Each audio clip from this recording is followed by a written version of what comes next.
Okay. So as I said, the agenda is to discuss how you can start your GDPI preparation and what are the must-do things that you need to focus on. So first we'll be talking about the group discussion, task, activity, exercise. Now, different B schools have different terminologies. So either they will say that they have a group task or a group activity or exercise, or there will be a group discussion. Now, a lot of people wonder as to why GD exists as a process when it comes to B school selection. So first thing is your written test is one part of your whole personality. It tells the B school that you have done well in a particular aspect, but they need to understand a little more about you. So that is why group discussion exists. The first thing that you need to understand is group dynamics, because the B school wants to know whether you can function well in teams. Of course, there might be some evidence from your past work or your academic background where you have done a lot of activities and worked in different teams, but then they need to see it in front of them that, okay, this is how you perform with people you don't know. The second thing is leadership. Can you lead a group? Because especially in a group discussion where you have 10 to 12 people and you haven't met these people, you don't know them. In such a scenario, can you start the discussion, or can you lead the entire group and take the discussion to a logical conclusion? The third thing is idea generation. So when given a group task or a discussion topic, can you come up with original relevant ideas? And the key point here is original as well as relevant, because in GDs, a lot of times people start discussing things that are not related to topic. And when you do that, it doesn't really add anything to the group discussion, or it doesn't give you any extra points. So you need to understand that, make sure that you give relevant ideas as well as points during group discussion. And as much as possible, be original. So of course, you will be using a lot of statistics, a lot of stuff that you've already read or heard somewhere, but try and be original and give relevant points. And the last bit is coherence. So they want to see whether you have a structured approach towards the activity that has been assigned to you. So if it is a group discussion, when you jot down your points or you're starting the GD, do you give a structure to the discussion? Or if it is a group task or an activity, how structured are you towards achieving the task or the objective that is given to you? So these are some of the things that B school look at, and they want you to do well on these fronts so that you eventually make it. Coming to the next part, which is the personal interview part. So a lot of people are worried about personal interview, because this is one area where the panel can actually dig very deep into your motivations, the career choices that you have made, and so on, and then try and see whether you fit in the culture of the B school. So the first thing is HR and technical questions. So when you have HR as well as technical questions coming towards you, there is a segregation in terms of, first of all, what area is being tested. So your HR questions will largely test how you behave and the evidence of things that you have done from a behavioral point of view. For example, let's say a question like, how would your friends describe you?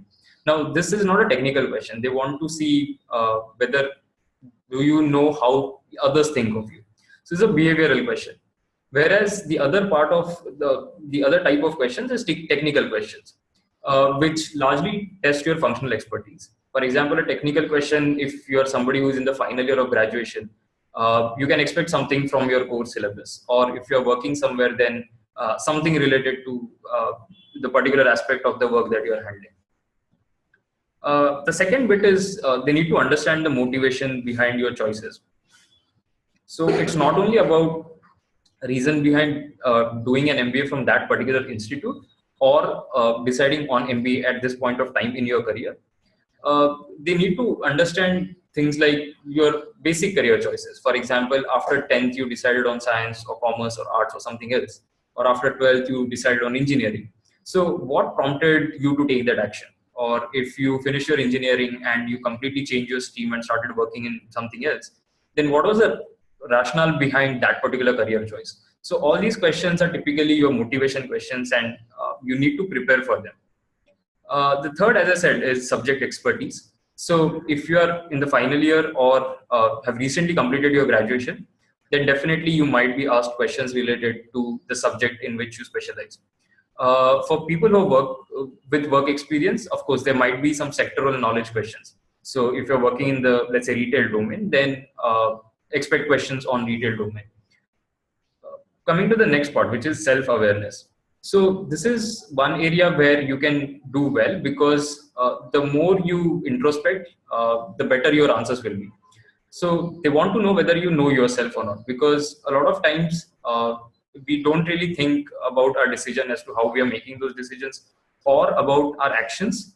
So you need to understand whatever you have done, what has been the logic behind doing it, and what has been the outcome of it.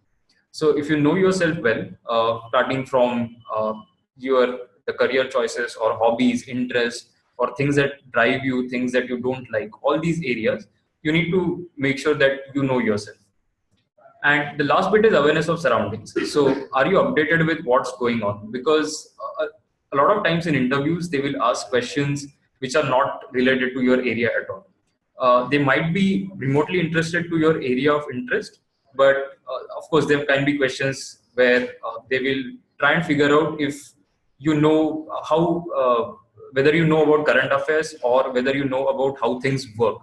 For example, they can always ask you how GDP is calculated, and if you don't know, then it doesn't reflect in a positive manner in the interview. So awareness of surroundings. Again, it is very difficult to be exhaustive in terms of preparation when it comes to this area. But all the areas that are connected directly or indirectly to what you have done in terms of your education as well as work experience, that you should definitely know. And apart from that, of course, related to your interest as well as some generic things. For example, politics is a generic subject. So you can always read about what is going on in the country, outside country, the things that have happened in the last 1 year, 2 year, and how they impact the world of business or the world in general. So if you want, if you go to our website, of course, you'll find we had covered the happenings of the last 2 years when we ran the sprint for Snap. So definitely go through it and you'll get an idea as to what all stuff has been going on around. But yes, you will have to read and prepare about this because definitely you will get questions. The third bit is WAT and essay. So some of the B schools have WAT or an essay topic is given. Now, this is done to primarily understand your written communication. So whether you can write in a manner which is very easy, first of all, to read. At the same time, it is impactful. So it's not really something where they're trying to check whether you can use flowery words or whether your vocab is good or not. But the thought process has to be extremely clear. If given a topic, you need to have a structure, first of all, that this is how you're going to proceed. And that structure has to come through when somebody reads the essay or the WAT topic on which you have written. This is also done to check your breadth of knowledge, because in some cases it may not be possible for them to ask about a particular aspect. So if given a topic which is out of your comfort area, how do you respond to situations like that? So that is something that is being tested here.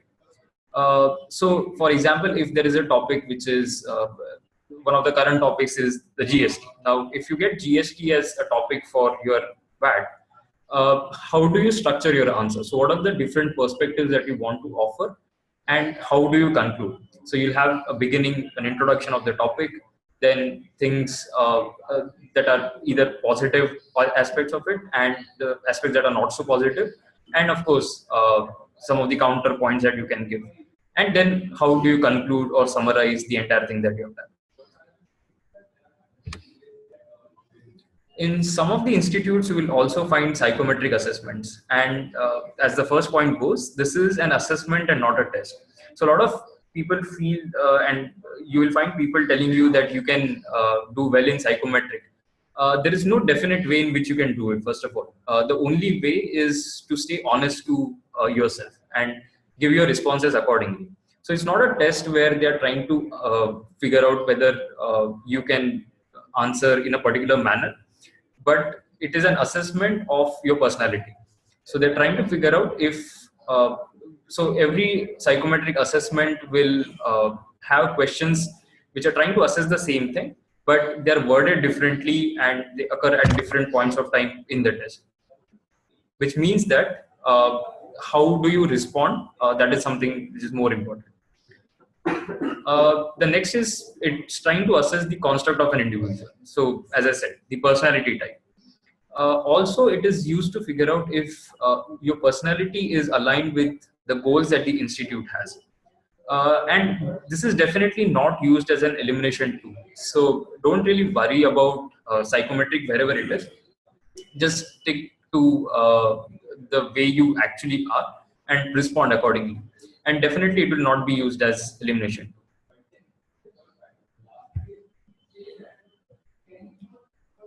Now, coming to, there are few B schools where you might be asked questions or there might be processes that include these things.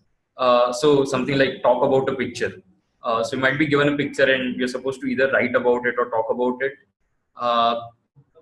Then lateral thinking questions. So something like if you are given a situation, then what can be done? Or if given a word or an object, what can you do with that? The last is group interview. So there are B schools where you have group interviews. So the difference with group interview and a personal interview is that you not only you need to answer the questions that they're asking you, but you need to listen and understand what others are saying.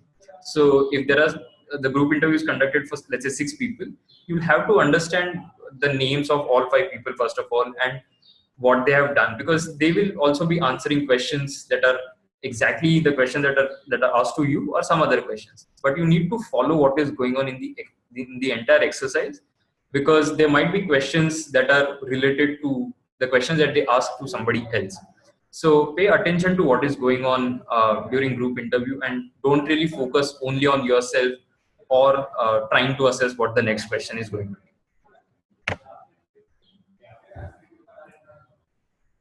Now this brings us to the, so this was this we had a brief discussion on the processes that are there, so GD, WAT, PI, and so on.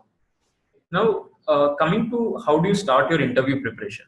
Okay, so we also had done a webinar on IFT form filling, so definitely go through that video as well. It is there on our YouTube channel, where we had almost dissected all the questions that were there on the IFT form and how to answer them. So how answering questions is an art, and that is something that I believe anybody can master, but you require a lot of practice and work on it. Now, starting with your CV. So first of all, understand your CV. Now, if you don't have your CV already prepared, make sure you prepare it right away. Now, in this, so you're not preparing a CV for a job application or something. So this is just for your personal reference. So write everything that you have done. Now, typically, whatever you have done will fall under these heads. So, personal, academics, co-curricular activities, extracurricular activities, some of the internships or projects that you have worked on. If you have work experience, then definitely work experience. Positions of responsibility can be both from work experience or your college life. And lastly, your hobbies and interests. So, what you can do is just write down everything that you can think of under these heads. So make sure that you include few achievements as well, because uh, in work experience, a lot of people don't really talk about their achievements. Probably people talk more about the responsibility that is given to them or the day-to-day tasks that they are doing. But speaking of your achievements acts as a big differentiator. So whether it is a personal achievement or a professional achievement, that has to come somewhere. Even with hobbies and interest, don't keep it extremely generic. So don't really say that I like to watch cricket, because there will be a lot of people who like to watch cricket. But then if that is your hobby or interest, you need to exhibit some passion. There has to be some evidence that you're following it passionately. So figure out what you have done under these heads, write it down, and that will help you not only to understand what you have done in your life, but it will definitely give a structure to your answers, because there will be answers, as I had mentioned in that webinar as well, that your memories are not stored in your brain in linear manner. So you need to go through some of the things that have happened in your life and then make a structure as to this is how I'm going to give that answer. Okay. Now, the next is find probable questions based on your profile. So once you make your CV, go through each and every point and ask yourself a lot of WH questions.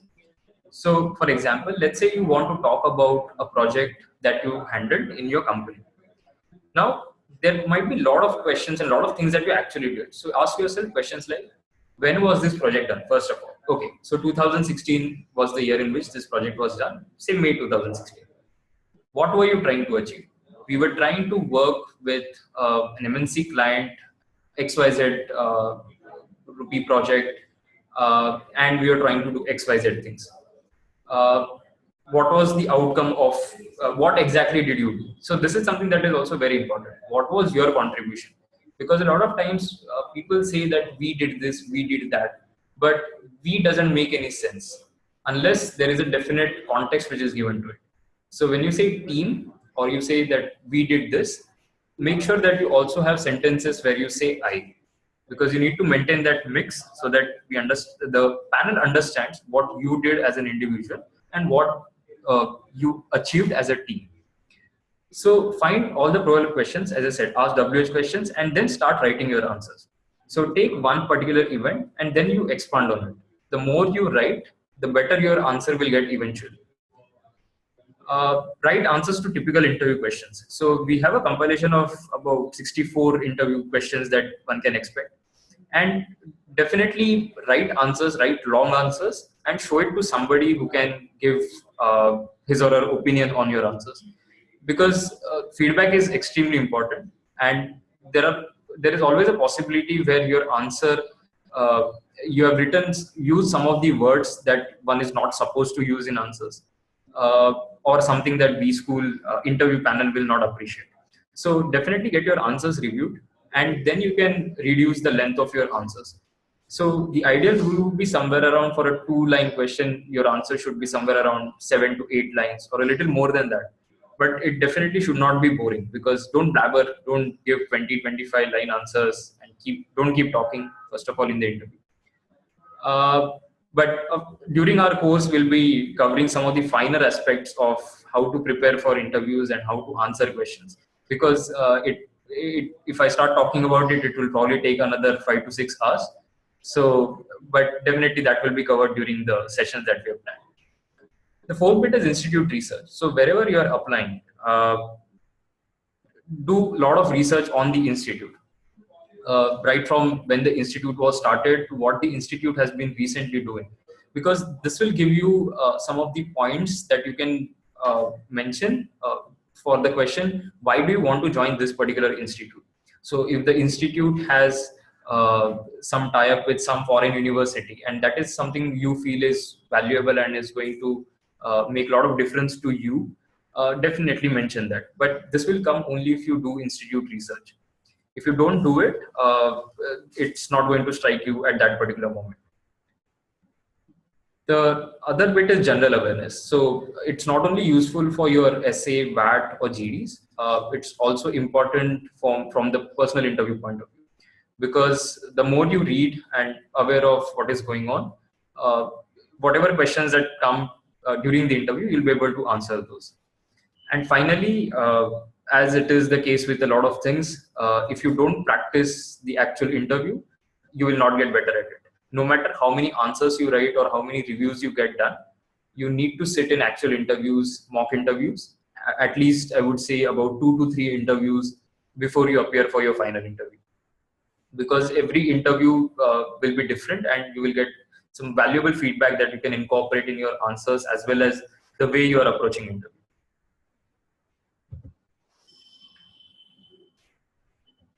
The next is how to start your group discussion and WAT preparation. So first of all, there are a lot of resources available online that you can use to prepare. It includes not only some of the magazines or newspapers that are there, but a lot of blogs on various topics that you can read. Even websites like Quora, for example, can definitely give you a lot of perspectives that you can use. So you can use sectoral reports. You'll find reports on various sectors. So we've just listed a few sectors on which primarily you might be asked questions. But then if you're working in some different industry, definitely expect questions on that. Now, do read more about the subjects. So we have just listed that you definitely should try for Wikipedia page of marketing, finance, HR, economics, and India per se. But if you are planning for some particular specialization, let's say you're looking at a course which has more analytics or looking at operations, then you need to prepare accordingly. So you may not get into the depth of marketing as a subject because that will be a little difficult to do, and that's why you're doing MBA, because you want to learn more about marketing. But having said that, since you have decided that marketing is the subject in which I want to specialize, you can always show some inclination, not only in the interview, but if the more you read, the better your, especially if a GD topic is related to marketing, you can definitely get some brownie points by mentioning either some of the concepts that are there related to marketing or some of the examples from industry. So do read, you can, for everything that is there, you have a Wikipedia page. So if you want to study more about finance, you can Google and figure out, okay, this is the particular area in which I want to learn, and then you can go through that page and understand. Even for something like HR, for every theory that is there, you have a Wikipedia page. So go through that, and this gives you points that you can make during GD as well as during the interview to show your inclination. The third point is statistics. So statistics, by statistics, I mean facts and figures. Especially in GD and WAT, you need to give facts. You can't just say, you can't write extremely generic stuff about a topic and then get away with it. You need to back it up with some concrete facts and figures. And the more you give, the better it is. Of course, that can't be the only thing that you have to offer, because facts, you need to supplement that with your personal analysis of the topic or the subject. As we have mentioned in earlier slides as well, the current affairs and opinion part is very important. So if you are not used to reading newspapers, start reading newspapers right away. And at least for the events, the important events that have happened in India and at a global level in the last 1 or 2 years, have some perspective on it. For example, one of the things that recently happened was a debate on whether startups in India should be given protection from the foreign competition or not. So you might be having an opinion on it, but it may not be structured. So the more you read about the topic, Google, read a few articles, and maybe discuss it with few people, and then you can develop some opinion on it. When it comes to WAT, so some of the people are good at writing naturally. So for them, writing is very easy. But for a lot of people, if you're somebody who struggles, right away start with essay a day. Now, this won't take a lot of your time, first of all. We will try and publish topics that you can get for WAT, or you can just pick up any topic and start writing. So one day, maybe tomorrow, you can pick, say, an abstract topic and write on it. The next day, it can be a content topic, a core content topic, and try and write for about 20-25 minutes. And after a point of time, you will start understanding how to structure your essay. So there will be an introduction of the topic. There will be content, which is for the topic, against the topic, if the topic is something which demands it. And then there will be, of course, a conclusion or summary. So you need not use flowery language, but make sure that you give relevant points. The last bit is understanding GD rules. So we have dedicated sessions for this in the course that we have planned. For GD, there are different techniques that you can practice and master so that you make more points, more frequent entries, relevant entries, of course, and then get some points. The last bit is attending mock GDs. So as is the case with interviews, you need to sit in actual GDs. Just by reading a lot of Wikipedia or articles or newspapers, you'll not be prepared for it. So if you have experience of either public speaking or debating, then you're already probably 50 to 60% prepared for a GD. But then you definitely need to attend mock GDs and figure out how you perform.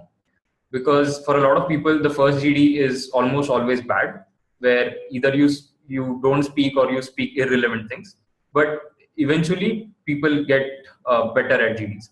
So make sure you attend a few mock GDs, and that will give you a direction in which you can progress. So that's it from our side in terms of the content that we have planned. We'll be taking Q&A. So if you have any queries, just use the chat function and let us know.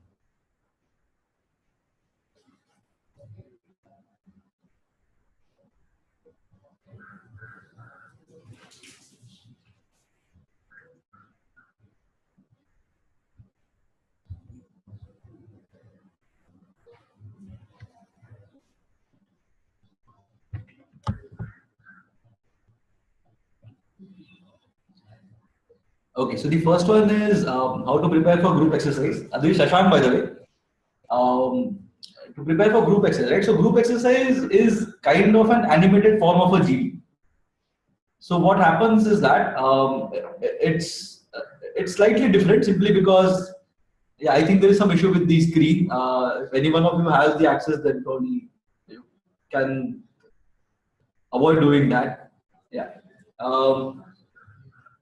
Okay, anyway, so regarding the group exercise, it will generally involve a task, so there could be a lot of things that can happen.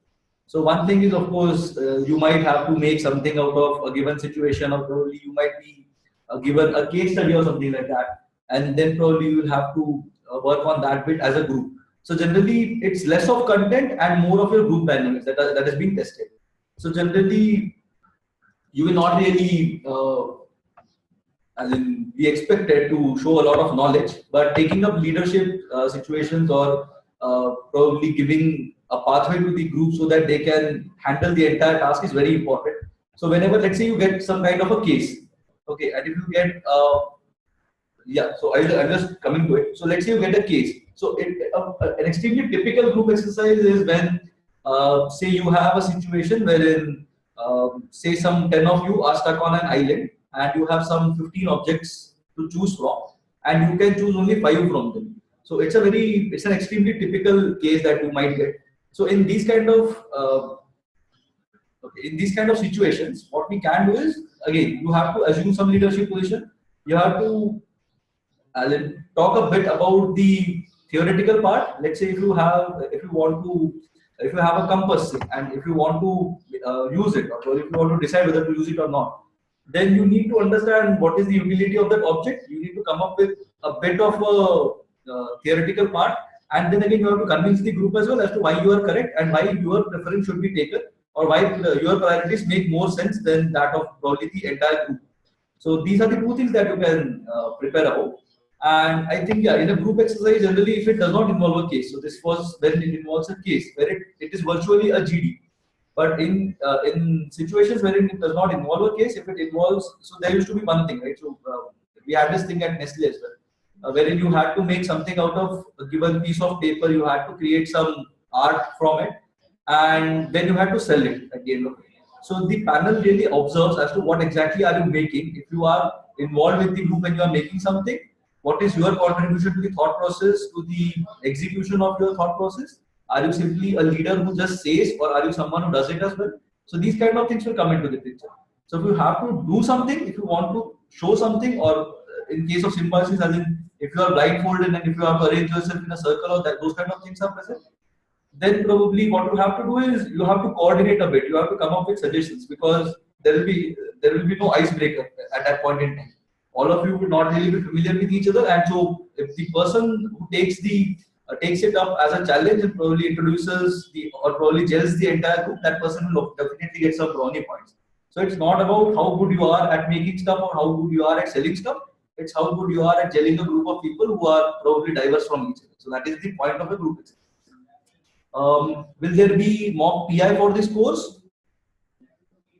So for the whatever the online course that we haven't really included PI at that price point. If you want a one-on-one PI, you can probably get in touch with us outside the course. So this is not a part of that course. Whatever we have, this course will simply involve, as in how to prepare for interviews, CDs. The common questions will be taken up. The common current affairs, statistics, whatever Prasad covered in the PPT, those things will be taken up in this course, and it will provide you with a nice, cushy theoretical beanbag to lean on. So you will get that kind of a thing. PIs we didn't include in this course simply because a few people prefer having PI in person, and that might not really be possible for us to accommodate all of you because we are primarily based out of Mumbai. So people who are based out of Mumbai, probably you can come over and we can discuss it. For those of you who want to have a PI on Skype, you can again get in touch with us. We will try to accommodate the requests as much as we can. Offline course for GDPI. Yes, we are planning to have an offline course in GDPI and for GDPI rather. And the details will be out later this week. So in the coming week, we should come up with a concrete plan. We have a couple of things in mind, either to go for a full-fledged thing or for a boot camp or 2-day kind of a thing. So we will let you know as and when it's finalized. In case you want to suggest something, we would urge you to drop us a mail regarding what your preference is in terms of say content or in terms of days when you are comfortable coming over, and what kind of support do you need. So if we whatever things we get from people, we will try to accommodate each and every one of them, and then we will design a nice course that, of course, whatever we can come up with. How to deflect questions on poor academics. Yeah, so the first thing is, of course, if you have poor academics, as in anything south of 80, these days, of course, 80 is the benchmark. Probably 4 or 5 years back, 70s used to be that benchmark, but now 80s is the benchmark. So anything below 80 will definitely make you face a few questions. So the best part to deal with it is to have a concrete answer. A good answer is something wherein you probably acknowledge that you haven't really done well. Maybe there were some factors which were within your control that you did not really think were important at that point in time. Maybe it was not really a good decision, but of course you need to learn from that decision as well. You can't really be consistently bad at academics. You can't get a 50-50-50 each and every time. So if you have a dip is essentially when you had got say an 80 in 10, a 70 in 12, but you somehow made up for it with a 7+ pointer in your graduation, then it's a good thing. A few people try to deflect it by saying that they have done well in CAT and other entrance tests, which is again a valid point. I would not say it's a bad point, but it's not really relevant. We cannot really say that if you are not good at theoretical things, then you should not have a good aptitude. It's not really a linkage, but if you don't have anything, of course you can go for it. But the best way is to face it and say that probably I did a mistake at that point in time. I did not really realize the implications of my decision at that point in time, but then again I learned a lot from it, and probably I am a better individual now because of that phase of time. A strict no-no when it comes to poor academics is probably admitting or telling people that you had some health issues. It's not really a comfortable thing to say, or probably you had some personal issues. Death of a family member is something which a lot of people talk about, but it's not really a good thing to say because it puts the interviewer in a spot. And as an interviewer, you are probably interviewing some 150-200 people a day. I guess it's around that, right? So, or even 40 people a day in some cases. So if you're interviewing that many people in a day, if someone comes up with a sad story, then it becomes very difficult for the interviewer to go to the next question. And then you will end up getting a random question because you can't really go from point A to point B. And so that is a problem. So probably you need not really focus on health issues, loss of certain people, or probably loss of a friend, loss of a pet. A lot of people talk about that as well. I don't really think these are comfortable topics. You should try to make the interviewer comfortable. It's the job of the interviewer to make you comfortable. Again, it's your job to make the interviewer comfortable as well. So probably you can avoid these things, but focus on stuff wherein you learn something from it and come across as someone who learns from one's mistakes rather than someone who is stubborn and does not really attribute any blame to self. So probably you can talk about it. I think I spoke a bit on group exercise or case studies. IMLK have a GD. I think you will have to check the websites. I think they do. I think they do L as a VAT as far as I know, but I think it's there on the website, right? So I think that will be the best source for you to just refer to. Data on trade and finance, yeah. So as he suggested, if you want to talk about trade and finance, you can always read sectoral reports. IBEF.org is a good website wherein you can get. IBEF.org is a good source from where you can get sectoral reports, which will give you a nice overview on what all things happened in trade and finance over the last 1 year at least, and how historically things have been progressing. So when I was preparing, I used to prepare from IBEF.org, PwC reports, ENY reports. So all your audit firms will come up with reports every 6 months or so, which will be updated on the latest happenings in the particular sector. In addition to that, if you are particularly following some company, or you want to probably get to the base of a particular company, why that company is doing well, then probably you can go for money control as well, because it will have balance sheets and it will have information as to how exactly a company is doing and how it has impacted its bottom line. So yeah, there's another source which is called Economic and Political Weekly, EPW. Probably you can refer to that as well. So there are a lot of sources available. I think these should be fine. If you want to get into the basics of finance, if you do not really know the definitions and all, even Investopedia is also a good source for those who want to get into the basics of finance and do not really understand the difference between, say, debt and equity, those kind of things. So Investopedia should also be of some help. Yeah. Symbiosis Pune, yeah, I know it's for Symbiosis Pune. One-on-one sessions is a part of the course. Again, as I said, one-on-one sessions, if you're based out of Mumbai, you can always come over and we can discuss as to how we need to progress about it, how we need to go ahead with it. But if you're based outside Mumbai, then probably we can do it over Skype as well.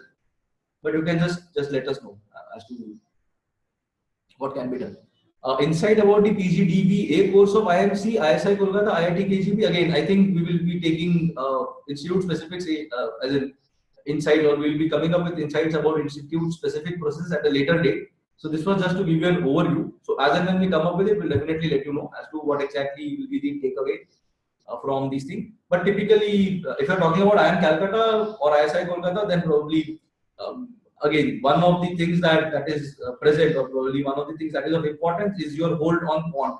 So even if you have got, say, a 99 or a 99.5 plus in your quantitative ability, they would always like to know something about a basic level of quant. So probably if you are an engineer, then you should be well acquainted with Lagrange series and all those kind of things.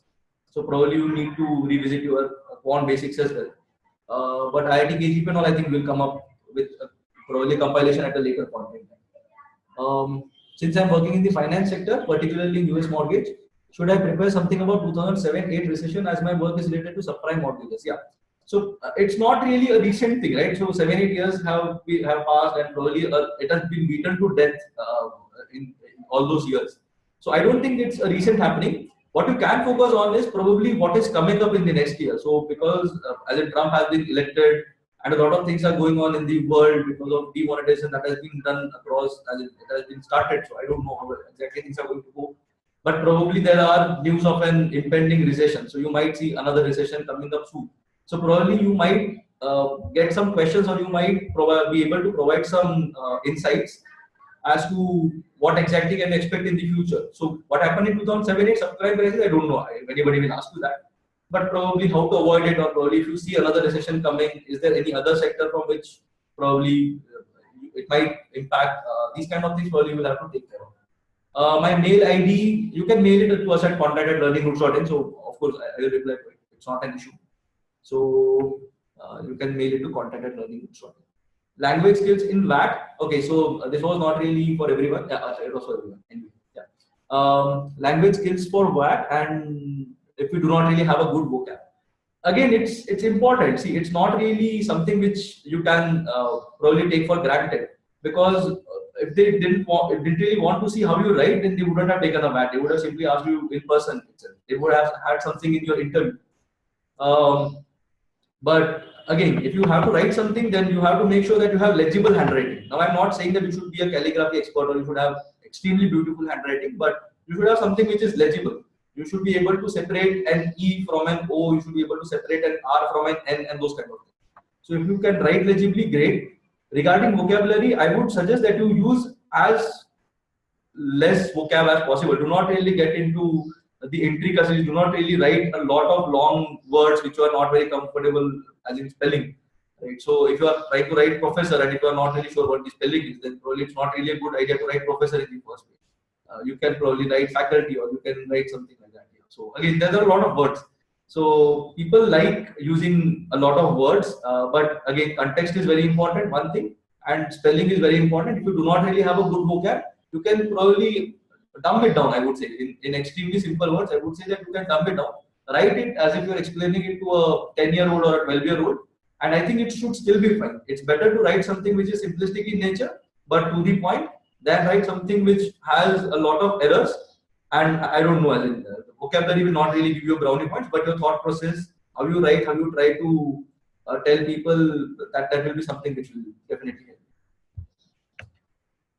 If there is no professional achievement to show, as in only experience but no awards or prizes. So again, there are a lot of people who will not have a lot of professional achievements.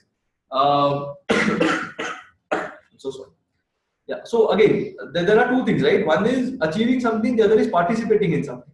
So the first part is of course achieving something. If you achieve something, great. If you haven't achieved, you would have at least participated in something. Even if you haven't participated in something, then I think something will be there. You would have participated in some CSR activity, some tree plantation drive, some tournament, some internal quiz kind of a thing. Your HRs would have done a lot of things, I'm pretty sure, in your organization. If they haven't done, if you don't really have anything, if you have say zero exposure to anything which is beyond your professional domain, then probably you can, again, I would say that probably you can go to your school basics. Probably you can try to dig deep into your college achievements as well. If there is nothing, then probably I don't know what to say, because you should have at least something. I would suggest that you probably don't really go for taking these kind of things, because eventually you will get caught unless you are an exceptional liar, in which case you will not really need any sessions. So again, if you are lying, just make someone who is either a good liar, or if someone who is really good at those kind of things, then probably you can show your answers to someone, or probably you can write down whatever you have done for sure. How to go about researching for MBA in marketing? Okay, so marketing will primarily involve some 3 or 4 things. One is your after MBA in marketing, you might go for a sales role, a marketing role, a branding profile, a backend kind of a role wherein you will have channel sales, or you will have some head office kind of a role wherein you will be involved in research and those kind of things. So these kind of things will be there. Regarding the topics which are there, again, I think it's a fantastic idea to go through the Wikipedia page on marketing, because you will get a lot of theoretical concepts. All your STP, segmentation, targeting and positioning, those kind of things, 4 P's of marketing, 7 P's of marketing, 4 C's of marketing, all these kind of things you will get on your Wikipedia page. You have to dig a bit deeper. Again, I know a couple of blogs which are fairly good for marketing and for understanding brands. So one is of course afax.com. There's a website, afaqs.com. So that's a website, and also there is a marketing blogs, marketing crow. There is a blog which is being run by one of our FMS professors. Then there is another IMK professor who writes about marketingpractice.blogspot.com, I think. So these are the things that you can refer to for marketing. I don't think you would need and be required to know anything beyond this. Beyond this, anything should be a bit too much. If you want to know about the kind of hierarchy that is present in marketing, you can probably write to us, or probably I will write down something about it. But generally, you will start with sales. In almost all marketing profiles, you will start with sales. You will do sales for a couple of years, 3 years, 4 years. If you are going from a good institute, then probably as in you will join as an area sales manager, and then you will move up the ladder. If you are doing it from some tier 2, tier 3 institutes, you might join as an area executive, which is probably 1 or 2 levels below your. And then every 5 years or so, you will get a promotion, depending on how you work. Skype or email, again, I would urge you to write at contact@learningroots.in, because I think Prasad is probably the expert here when it comes to GDPI and WAT. So probably if you get in touch with all of us, then we will be able to advise you. If you get in touch with only one of us, you might get a very biased opinion. List down the sites. Yeah, I will put it in the chat window at the end of the session. I will just write down all the sites that I mentioned. So not a problem. Online resource as well, of course. Yeah, we have a program on GDPI. So we will be covering. I think I will give you the link for that thing as well. You can probably refer to that course as well. Or probably if you are a part of the Facebook group, then probably you can have a look at that link on that avenue as well. How is experience being looked at when you have 5+ years of work takes? Generally, see what happens is every year or every season, your faculty members will get feedback from your placement committee or your recruiters or your alums from the industry. And these people will tell the faculty members as to what exactly is going on and what is the perception of the industry. So if the perception of the industry is that you need a lot of work people, or if the students from a B school do not really have maturity, then probably you might look at a batch profile which has say 1 to 3 years of work you might consciously try to as in give final offers to people who have that kind of a work but generally what happens is beyond 2 years, it does not really matter, to be very frank. Because after 2 years, each and every person will probably be a part of the laterals process, which will probably place you somewhere in consulting, which is generally IT consulting, something in TMT, technology, media, telecom. So that domain might be open to you. You might get placed in operations, you might get placed in core IT profile, something like something which say an Infosys or probably a TCS or even an HCL or those kind of things. Or probably in some PE firm or investment bank or something if you have domain expertise. So it depends on what kind of experience you have. But I don't think there is any barrier as such. It's not really a thing that if you have more than 5 years of work experience will not be chosen. It's not like that. It completely depends on how you are as an individual. If you have that drive within you to study, the only thing that I probably can count against you is that after 5 years, it becomes very difficult to sit in a classroom, go through that entire rigor of your academics, and then probably do well in your tests and your placements. So if you can exhibit that kind of enthusiasm, if you can exhibit that kind of a learning curve, then I think it should not really be an issue. Yeah, okay. So we had a query here from someone who had lost a few of the certificates. Yeah, I don't think you will be required to show your achievement certificates during your interview. Of course, it's a good practice to have a file, a folder, wherein you will have all your certificates arranged chronologically or probably in order of importance. But if you have lost a few of the certificates and if you have the images, you can probably take a print or something and you can put it in your folder. But I don't really think it matters a lot. It will matter. Although it will matter probably when the time at the time of your placement, wherein you might have to show your original proof. So probably you might not really be allowed to write it in your CV. But I think from an interview point of view or from a B school entrance point of view, I think you should be fine. Even if you have photographs, you can just scan them. You can have a printout. You can put it in your folder and you can show it to the panel if you think that it will create an impact. Yeah, I will share the link for the course as well.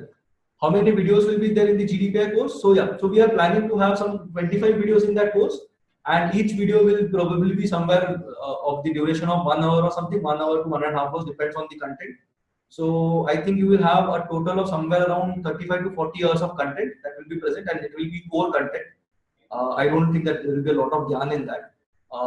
We will cover some, of course, we'll cover some PI questions as well. So in that we will discuss about what are the things you can do, or probably you can keep in mind when you're coming up with an answer. We will probably share a few answers which help people get into the institutes, and we will share a few answers which which were not really that great. So that is something that we'll cover in the HR answers part. In the content part, it will be end-to-end content. So we will have videos on all the recent happenings. So whatever we can. US presidential elections, demonetization crisis, or not the crisis, sorry, the demonetization situation. Those kind of things, probably whatever has been happening over the last 1 year. In addition to that, we will also have a video on all the statistics that you can use. So where does India rank in say the corruption index, or probably in HDI, or probably I don't know, the quality of life, those kind of things.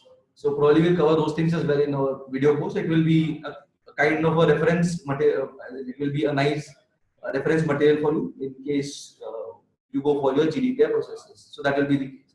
And PI, as I said again, we will take it on a case-to-case basis, because again we have limited time on hand. So if you can just approach us with your profile, and probably you can tell us if you are comfortable doing it on Skype or in person, then probably we will do it on a case-to-case basis.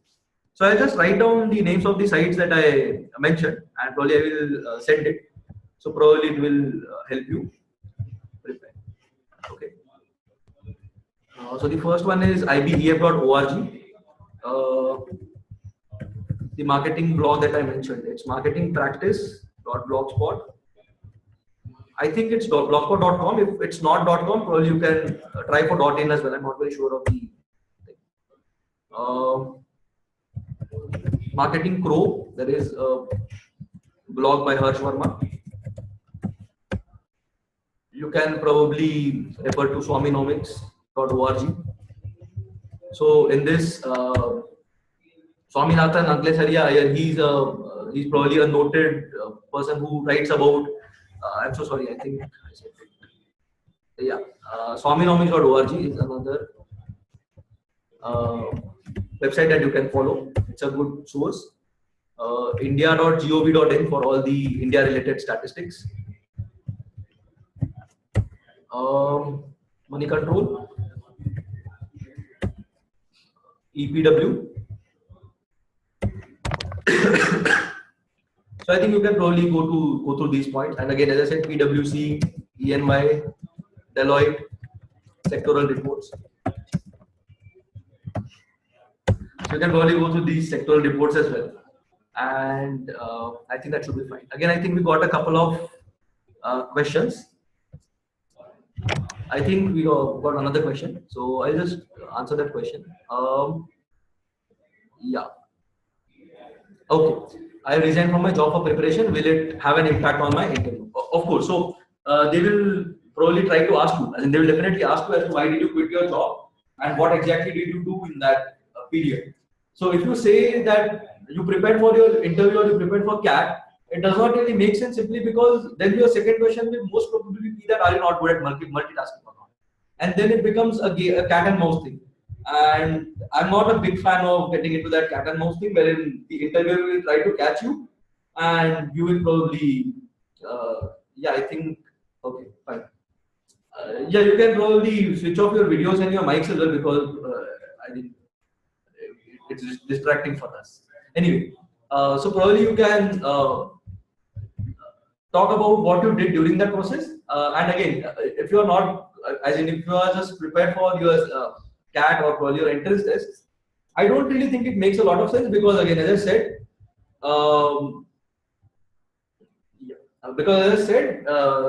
as in people will ask you if you're not really great at multitasking, and that is again a very bad thing to as in show in an interview. And so probably you might need to steer away from that. What you can do is probably you can focus on the things that you did beyond your prep. So a lot of people pursue a hobby, or probably they travel, they probably work on their music, they work on their YouTube channels. A lot of people have a lot of skills, and a lot of people do a lot of stuff. So probably if you are into any of these, if you did something with I don't know, if you did something which was socially responsible, if you joined an NGO, taught some kids, whatever you did, or you focus on photography, or whatever you did, I don't know, you would have done something, right? You can't really prepare for 24 hours a day. So I'm pretty sure you would have done something for at least 2-3 hours a day. So focus on those aspects as well. A lot of people probably get away by saying that you paid attention to yourself, you probably had a good time with your family, understanding very well that you would not be able to do that in the coming 2 years. So people have a lot of answers prepared when it comes to these kind of things.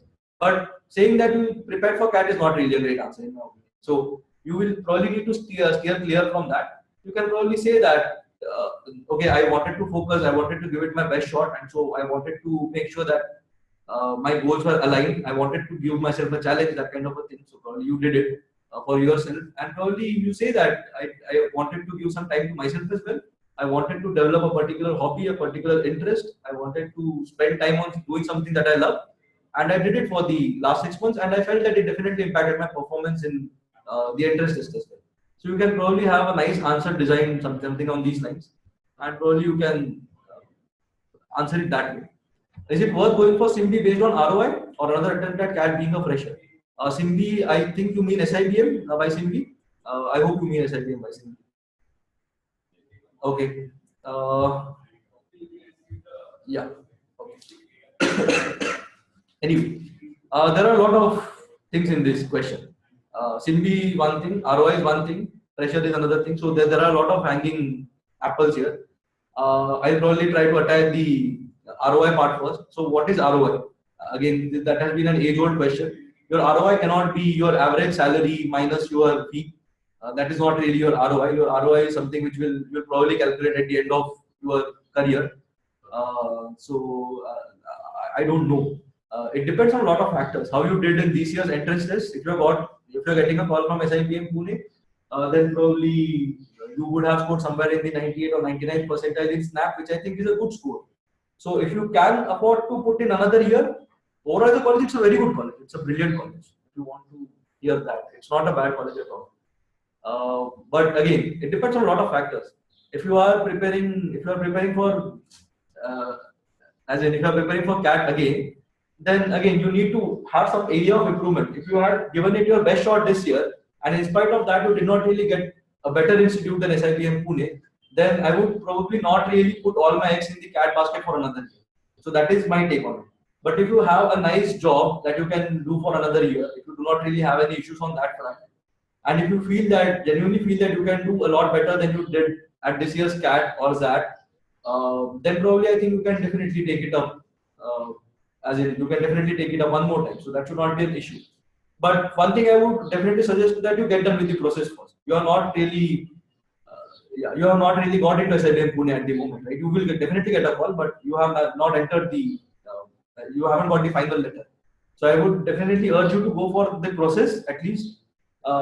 Just go through it seriously, prepare for it seriously, because see what happens is a lot of people think that aptitude can be improved in 1 year, and it can very well be. So the next year you can probably get a few more calls, but you can't sit next year and realize that you are not really great at GDPI. So that is something which you can patch it up this year as well. Then definitely I think you should definitely go for the process this year, and probably if you convert it, then great. If you don't convert it, then you would have a few more things to work on. So either ways, it's a win-win situation for you. So I certainly hope that you do well in your process this year. Okay, I think Prasad, as we have given you the link to the GDPI course. So those of you are not sure, those of who are not sure, those of you who are not sure, you can probably go through that link and probably go through that entire thing. Just let us know in case you have any queries. We'll be more than happy to help you out of it, and be active on that group that we have.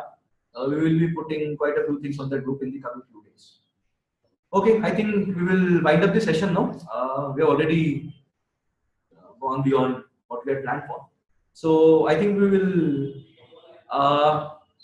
98.06. You might get a few calls, but I'm not very sure which you can convert. I would say MDI, new IIMs, baby IIMs, NITI, IIT, and those kind of things. Okay, so probably you can look at these kind of calls. What you can expect to convert is completely up to you. So many GDPI courses online and everyone is promising results. Could you please suggest how your course is better than the rest, or why we can rely on you more than the others? I don't know what to answer. I seriously don't know what to answer. So I think we have said enough about ourselves. I don't really feel the reason to pitch ourselves more.